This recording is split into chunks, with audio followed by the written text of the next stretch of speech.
بسم اللہ الرحمن الرحیم۔ طلباء عزیز السلام علیکم۔ پہلا سبق 10ویں جماعت کا حضرت سلمان فارسی رضی اللہ تعالیٰ عنہ یہ مکمل ہم پڑھ چکے ہیں۔ اب اس کی مشقی سرگرمیاں ہم کو لینا ہے۔ میں حل کرنے کی کوشش کرتا ہوں، اگر آپ کے سامنے کتاب ہو تو آپ دیکھتے رہیں، انشاءاللہ حل ہوتی رہیں گی سرگرمیاں۔ مشقی سرگرمیاں: سبق کا بغور مطالعہ کر کے ذیل کی سرگرمیوں کو ہدایت کے مطابق مکمل کیجیے۔ سبق کے حوالے سے درج ذیل رواں خاکہ مکمل کیجیے۔ نمبر 1، حضرت سلمان فارسی رضی اللہ تعالیٰ عنہ کا پہلا نام معاویہ، دوسرا نام سلمان، والد کا نام زخشان، سکونت ہرمز۔ نمبر 2، حضرت سلمان فارسی رضی اللہ تعالیٰ عنہ جائے پیدائش ہرمز، گھرانہ مجوسی زمیندار، علاقہ اصفہان، ناظم اعلیٰ مدائن۔ نمبر 3، رضی اللہ تعالیٰ عنہ، را اور زاد اس نشان کا فقرہ اور اس کے معنی لکھیے۔ رضی اللہ عنہ۔ نمبر 4، والد کے برہم ہونے اور حضرت سلمان کو بیڑیاں پہنانے کا سبب تحریر کیجیے۔ طلباء عزیز، حضرت سلمان کو ان کے والد نے جب کھیت میں بھیجا تو کھیت میں جانے کے بجائے ایک گرجا گھر میں چلے گئے اور ان کی حرکات و سکنات کو، ان کی عبادات کو اور رسومات کو انہوں نے دیکھا۔ دیکھنے کے بعد اس کو پسند کیا اور اپنے والد کو آ کر کے اس کو بیان بھی کرنے لگے۔ والد کو یہ بہت برا لگا، اس لیے ان کے پاؤں میں بیڑیاں ڈال دی گئیں۔ نمبر 5، حضرت سلمان فارسی رضی اللہ تعالیٰ عنہ کے کھجوروں والی سرزمین تک پہنچنے کے مراحل اپنے الفاظ میں لکھیے۔ میرے عزیزو، ایک قافلہ جانے والا تھا۔ حضرت سلمان فارسی رضی اللہ تعالیٰ عنہ نے اپنا سارا ساز و سامان اس قافلے کے حوالے کر دیا اور ان سے کہا کہ وہ کھجوروں والی زمین تک ہم کو پہنچا دیں۔ لیکن ان قافلے والوں نے وادی قرا میں ان کو ایک یہودی کے ہاتھ بیچ دیا اور اس یہودی نے مدینہ کے ایک یہودی کے ہاتھ ان کو بیچ دیا۔ اس طریقے سے وہ غلام بن کر کے مدینہ کے ایک یہودی کے ہاں رہنے لگے۔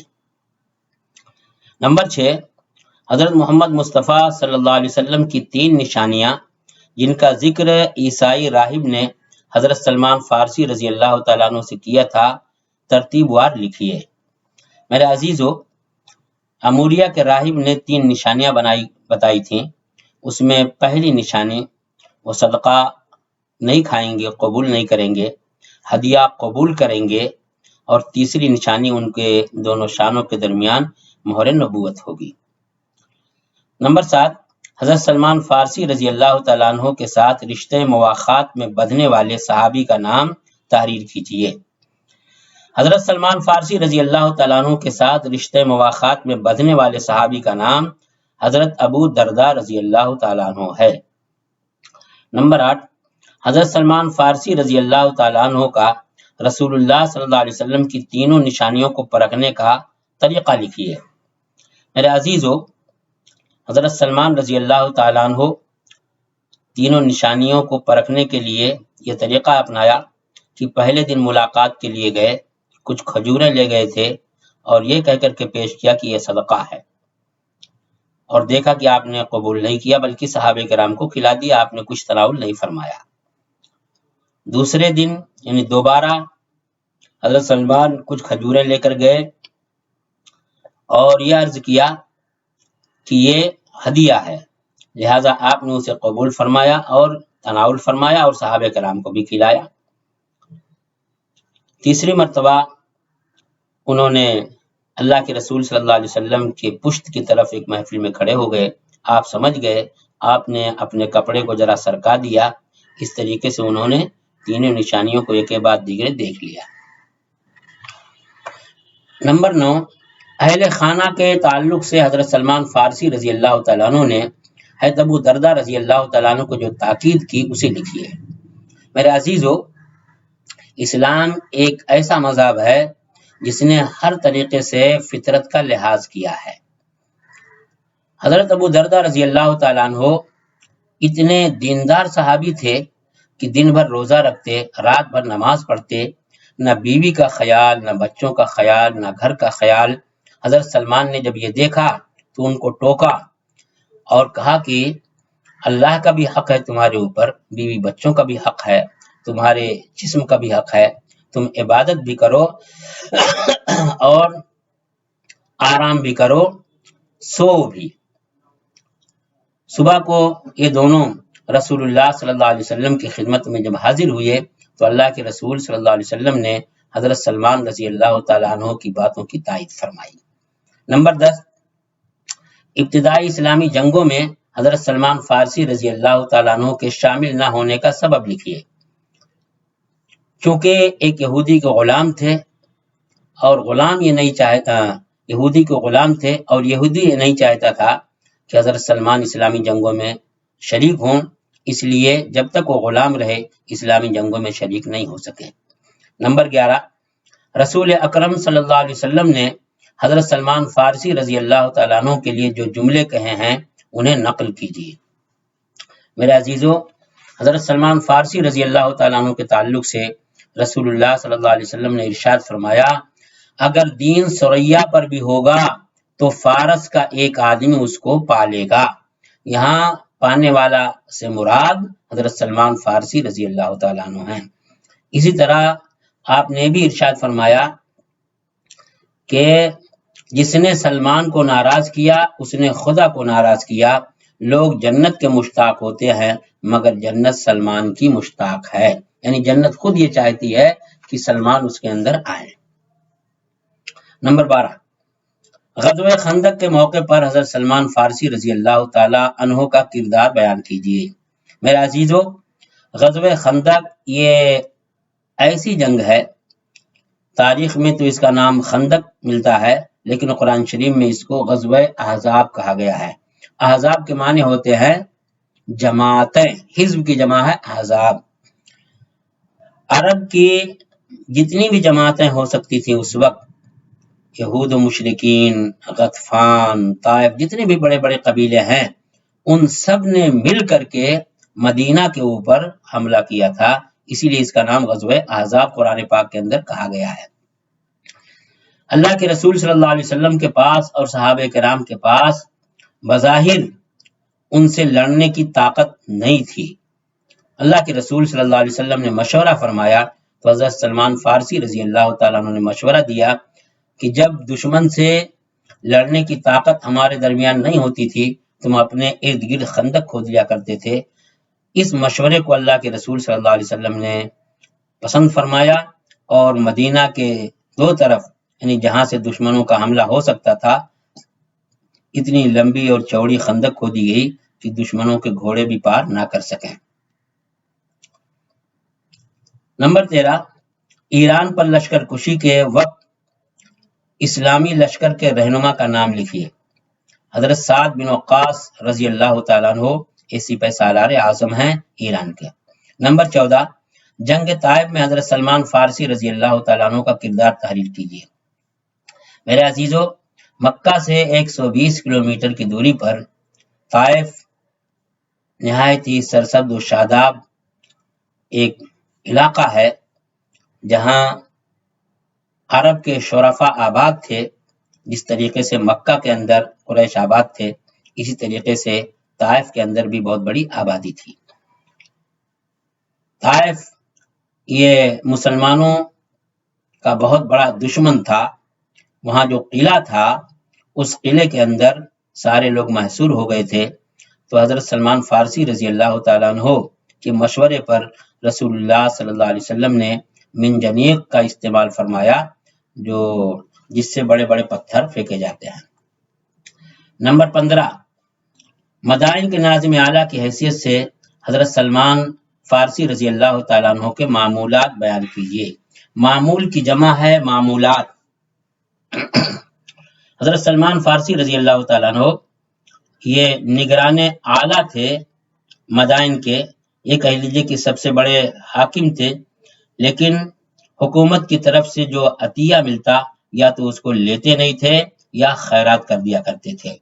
ان کا معمول یہ تھا کہ وہ ٹوکریاں اور چٹائیاں بنتے رہتے، جس سے 3 درہم ان کی آمدنی ہوتی۔ 1 درہم اپنے اوپر گھر والوں کے اوپر خرچ کرتے اور 1 درہم کا سامان خرید لیتے اور 1 درہم خیرات کر دیتے۔ یہ ان کا معمول بن چکا تھا۔ نمبر 16، وفات کے وقت حضرت سلمان فارسی رضی اللہ تعالیٰ عنہ کی رونے کی وجہ تحریر کیجیے۔ ان کے رونے کی وجہ یہ تھی کہ یہ اللہ کے بڑے ہی متقی اور بہت ہی زہد و تقوی کے مالک صحابی ہیں۔ یہ انہوں نے کہا کہ رسول اللہ صلی اللہ علیہ وسلم یعنی میرے محبوب نے مجھ سے یہ وعدہ لیا تھا کہ ہمارے پاس مسافر کے پاس جتنا سامان ہوتا ہے اتنا ہی سامان ہو، اس سے زیادہ نہ ہو، لیکن آج ہمارے پاس بہت ہی زیادہ سامان ہے۔ حضرت سعد بن وقاص رضی اللہ تعالیٰ عنہ کا بیان ہے کہ اس وقت حضرت سلمان کا کل اثاثہ یعنی کل سامان ایک بڑا پیالہ اور ایک تسلا تھا، اسی پر وہ رو رہے تھے۔ حضرت سلمان فارسی رضی اللہ تعالیٰ عنہ کے ذیل کے بیان سے مفرد، مرکب اور مخلوط جملے الگ کر کے تحریر کیجیے۔ میں تم ہی میں سے ایک آدمی ہوں، مفرد جملہ ہے۔ تم دیکھتے ہو کہ عرب میری عزت کرتے ہیں، یہ مرکب جملہ ہے، حالانکہ بعض جگہوں پر اس کو مخلوط لکھا ہوا لیکن یہ مرکب ہے۔ اگر تم اسلام لے آئے تو تمہارے لیے وہی حقوق ہوں گے جیسے ہمارے لیے ہیں، تم پر وہی احکام واجب ہوں گے جو ہم پر ہیں۔ یہ مخلوط جملے ہیں۔ میرے عزیزو، مفرد، مرکب اور مخلوط کے تعلق سے آپ اتنی بات دھیان میں رکھیں کہ اگر جملے میں ایک ہی فعل ہو تو وہ مفرد ہوگا، اگر ایک سے زائد فعل ہوں تو دیکھیے آپ ایک دوسرے کے اوپر منحصر ہیں یا نہیں ہیں۔ اگر ایک دوسرے کے اوپر منحصر ہیں دونوں فعل تو پھر وہ مخلوط ہوگا، اور اگر ایک دوسرے کے اوپر ڈیپینڈ اور منحصر نہیں ہے بلکہ واو عطف وغیرہ کے ذریعے سے جوڑا گیا ہے تو وہ پھر مرکب ہوگا۔ ذیل کے الفاظ کے لیے سبق سے ایک لفظ تلاش کر کے لکھیے۔ نمبر 1، آگ کو پوجنے والے، مجوسی۔ دوسرا لفظ اس کے لیے آتا آتش پرست۔ نمبر 2، قلعہ کی حفاظت کے لیے کھودا جانے والا گڑھا، خندق۔ نمبر 3، تانبے یا پیتل کا تشت، تسلا۔ نمبر 4، جنگ جس میں آپ نے شرکت کی، غزوہ۔ جس جنگ میں رسول اللہ صلی اللہ علیہ وسلم نے شرکت نہیں فرمائی ہے بلکہ آپ نے صحابہ کرام کی جماعت بنا کر کے بھیجی ہے، اس کو سریہ کہتے ہیں، اس کی جمع آتی ہے سرایا۔ آپ نے جس میں شرکت فرمائی ہو اس کو غزوہ کہتے ہیں اور اس کی جمع آتی ہے غزوات۔ دیے ہوئے پیراگراف اقتباس کا خلاصہ لکھیے۔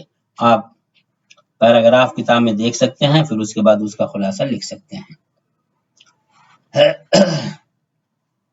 دیے ہوئے حروف کے نمبروں کے مطابق ذیل کے جوابی نمبروں سے صحیح ترتیب نقل کر کے بننے والا لفظ لکھیے۔